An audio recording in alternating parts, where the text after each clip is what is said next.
इकडे लक्ष द्या मुलांना, आज मी तुमच्यासाठी एक मजेशीर प्रश्न घेऊन आलेले आहे. तुम्हाला तो प्रश्न ऐकायचा आहे? हो. ऐकायचा सगळ्यांना? हो. आणि त्याचं उत्तर पण कुणी द्यायचं? तुम्हीच द्यायचं. असा कोणता प्राणी आहे ज्याला 3 पापण्या आहेत? साप, एलियन, चित्ता, नाही. खरगोश, नाही. कबूतर, नाही. मांजर. कबुतराला 2 डोळे असं तुम्ही बघितलं ना? हो. मग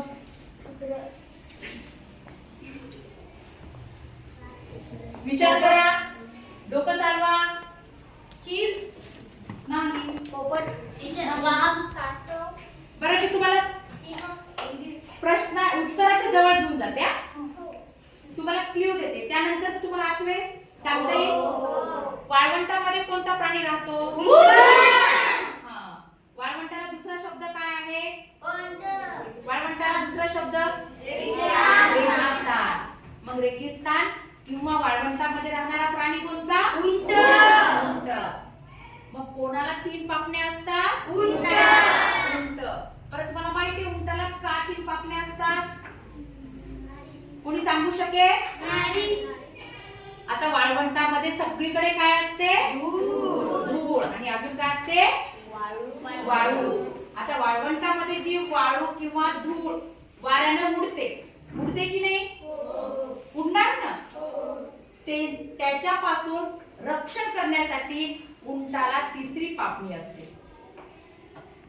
ती पापणी कशी असते? पारदर्शक असते. कशी असते पापणी? पारदर्शक असते. डोळ्याजवळ जो पडदा तयार होतो आपोआप, त्या धुळीपासून ती पापणी संरक्षण करते. म्हणजे त्याला डोळे बंद करण्याची गरज आहे का? नाही. उंटाला डोळे बंद करण्याची गरज आहे का? नाही. आपोआप ती पापणी काय होते? त्याच्या डोळ्याच्या समोर येते. कोणाच्या डोळ्याच्या समोर येते? उंटाच्या. आणि ती धूळ डोळ्यात जाण्यापासून बचाव करते. ती धूळ डोळ्यात जाण्यापासून काय करते? 3री पापणी बचाव करते. म्हणून उंट हा वाळवंटात राहण्यासारखा प्राणी आहे. आपण जर गेलो तर आपल्याला वाळवंटामध्ये तिकडे फिरायला गेल्याच्या नंतर उंट दिसतात की नाही? आणि कारण त्या उंटाची शरीराची रचना तशी केलेली असते. म्हणून उंटाला 3 पापण्या असतात. तुम्हाला आजपासून माहिती झालं? हे विसरायचं का?